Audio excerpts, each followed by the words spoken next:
Good evening student. So now कल हमने पढ़ा था इक्विवेलेंस रिलेशन, 12th का इक्विवेलेंस रिलेशन क्या होता है और रिलेशन क्या होता है और इक्विवेलेंस रिलेशन हम कैसे प्रूव कर सकते हैं। तो आज मैं एक क्वेश्चन लेके आया हूं आपके सामने। So that each of the relation are in the set A. Set है आपके पास which containing the element from 0 to 12।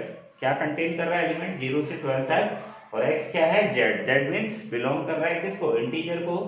Given by relations जो गिवन है आपको, यानी क्या संबंध है कि a और b के बीच में ऐसा संबंध है कि a और b की जो मॉडुलस वैल्यू होती है वो मल्टीपल ऑफ 4 आती है। क्या आती है?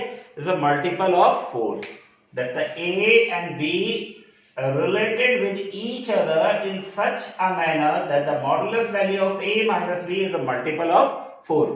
And second questions we have are a comma b, and these a comma b are related with each other that a is equal to b is an equivalence relation. आपको क्या proof करना है कि इसको इक्विवेलेंस रिलेशन प्रूफ करना है। तो मैंने जैसे कल आपको बताया था कि a relation R is said to be an equivalence relation if it is reflexive, if it is symmetric, and if it is transitive. So it means what? To prove that a relation is an equivalence relation, we have to prove that the relation is symmetric as well as reflexive as well as transitive. यानी हमें तीनों conditions को verify करना पड़ेगा। तो अब हम verify करते हैं। तो सबसे पहले मैं क्या कर रहा हूं, सबसे पहले मैं चेक कर रहा हूं कि ये रिफ्लेक्सिव है कि नहीं। सो फर्स्ट मैं चेक कर रहा हूं कि रिलेशन आर जो है रिफ्लेक्सिव है कि नहीं है। सो वी नो दैट कि रिलेशन क्या है, रिफ्लेक्सिव। तो रिफ्लेक्सिव के लिए मैंने कल क्या कंडीशन बताई थी कि when element is related with itself, जब वो एलिमेंट अपने आप से ही जुड़ जाए। कि जैसे ये a है तो a का रिलेशन किसके साथ देखना है आपको, a के साथ ही देखना है, और वो अपने साथ इस शर्त को पूरा करता है कि नहीं करता। ये है मतलब कि अगर a से रिलेट हो जाए तो क्या उनका डिफरेंस मल्टीपल ऑफ 4 आ रहा है कि नहीं आ रहा है, आपको ये देखना है। सो वी नो दैट कि आपको पता है कि हमें क्या करना है, for a relation R is said to be reflexive, is said to be reflexive, is said to be reflexive if what a comma a related to r। a comma a क्या करे, रिलेट कर ले किसको, r को। और ये a जो है ये एलिमेंट है किसका, a का एलिमेंट है। a जो एलिमेंट है उस सेट a का है। तो अब आप चेक करेंगे a comma a related to r, सो इसको ऐसा भी लिख सकते हैं a related to a। so it means what, a related to b means modulus value of a minus b। so modulus value of a minus a which is equal to कितना हो जाएगा, that is 0। And 0 के साथ अगर आप 4 को multiply भी कर देते हैं तो तभी वो क्या रहने वाला है, 0 ही रहने वाला है। सो it means what, 0 is a multiple of, ये क्या हो जाएगा, that is multiple of 4, multiple of 4 हो जाएगा। सो इट मींस व्हाट कि इसका मतलब, क्योंकि a रिलेटेड a आपने चेक करके देखा तो a माइनस a 0 आ रहा है, और 0 जो है 4 का मल्टीपल है ही। तो इसका मतलब इसने ये वाली कंडीशंस कौन से, रिफ्लेक्सिव वाली वेरीफाई कर दी।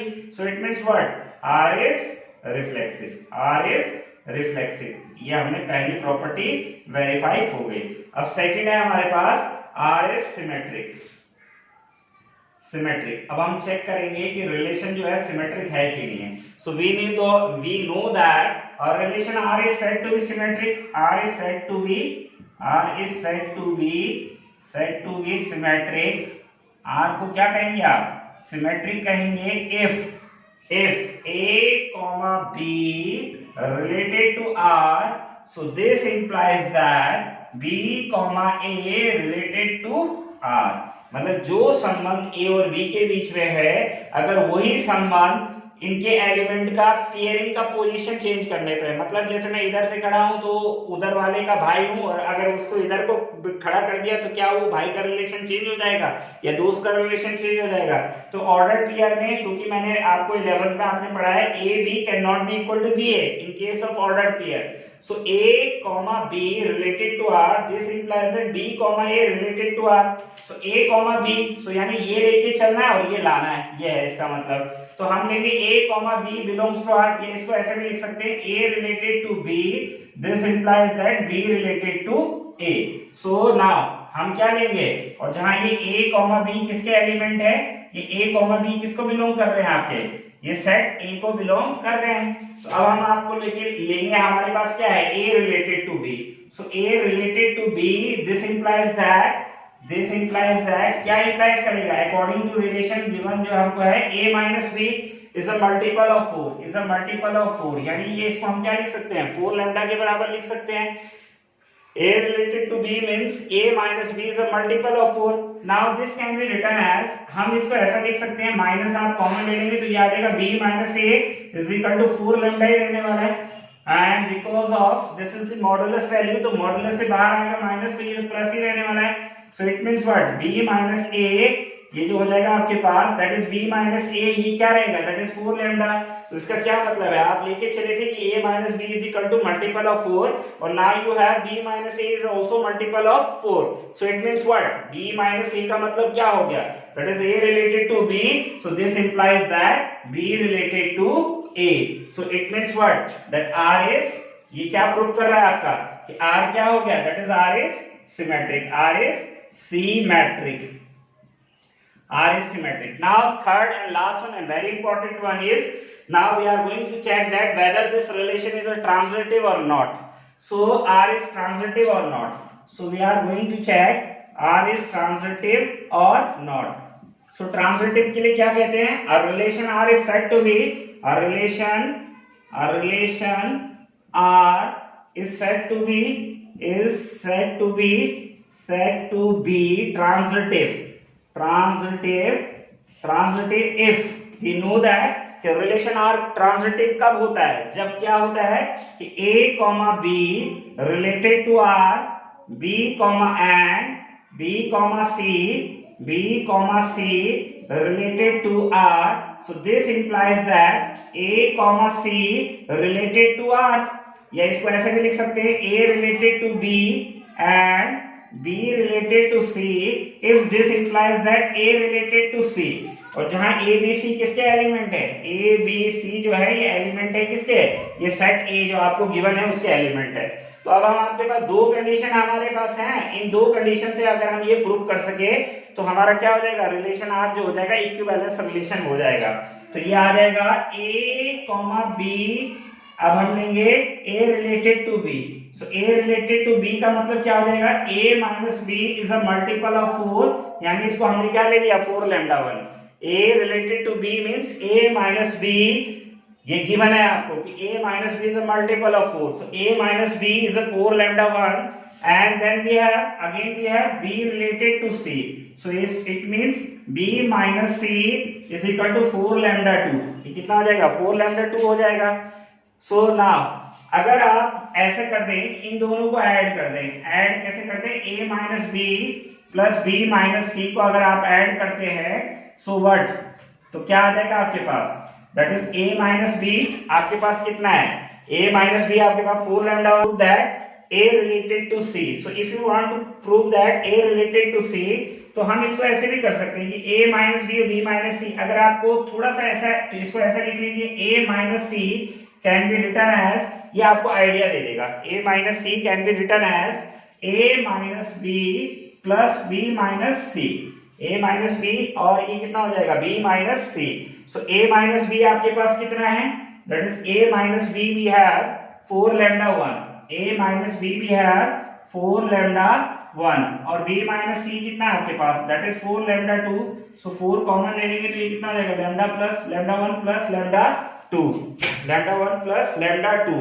तो ये आ जाएगा आपके पास कितना, 4 lambda 1 plus lambda 2. So this can be written as, so A minus C जो हमने लिखा है, A minus C कितना हो जाएगा, A minus B. तो ये A minus B, क्योंकि A minus B कितना है हमारे पास 4 lambda 1 है, तो अगर हम इसको मॉडुलस को हटा देंगे तो ये कितना आ जाएगा, ये आ जाएगा आपके पास 4A minus B, जो ये मॉडुलस के बगैर है, तो ये आ जाएगा प्लस माइनस 4 lambda 1 और ये आपका बगैर मॉडुलस के है तो ये कितना आ जाएगा, that is plus minus 4 lambda 2।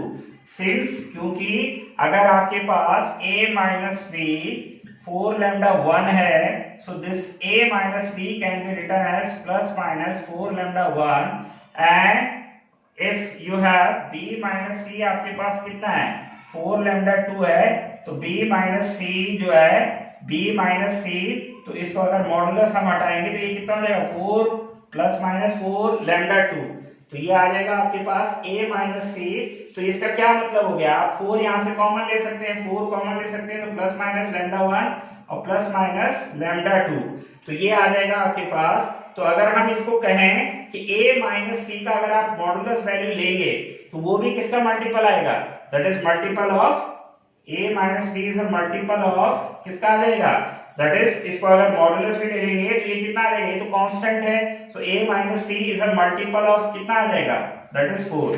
सो इसका मतलब क्या हो गया, हम लेके चले थे a related to b, b related to c, और now we have a mod c, तो यानी a माइनस c का mod, so this is what, this is a related to, ये कितना हो जाएगा a रिलेटेड टू c, ये आ गया आपके पास क्या, क्योंकि आप लेके क्या चले थे a related to b and b related to c, और अब आपने क्या प्रूफ कर दिया कि a माइनस c भी किसका मल्टीपल है 4 का, तो it means what, it means a related to b, b related to c, a related to b and b related to c, this implies that a related to c। so इसका क्या मतलब हो गया कि ये रिलेशन क्या होगा, the relation r is transitive, r कैसा रिलेशन हो गया, ट्रांजिटिव हो गया, और we know that r is reflexive, symmetric as well as transitive, so therefore r is an कैसा रिलेशन हो गया, इक्विवेलेंस, r कैसा रिलेशन हो गया, इक्विवेलेंस रिलेशन हो गया। क्यों हो गया, क्योंकि R ने तीनों प्रॉपर्टीज को क्या कर दिया, वेरीफाई कर दिया, किस किस की, रिफ्लेक्सिव की भी, सिमेट्रिक की भी और ट्रांजिटिव की भी प्रॉपर्टीज को इसने क्या कर दिया, वेरीफाई कर दिया। सो R is an equivalence relation.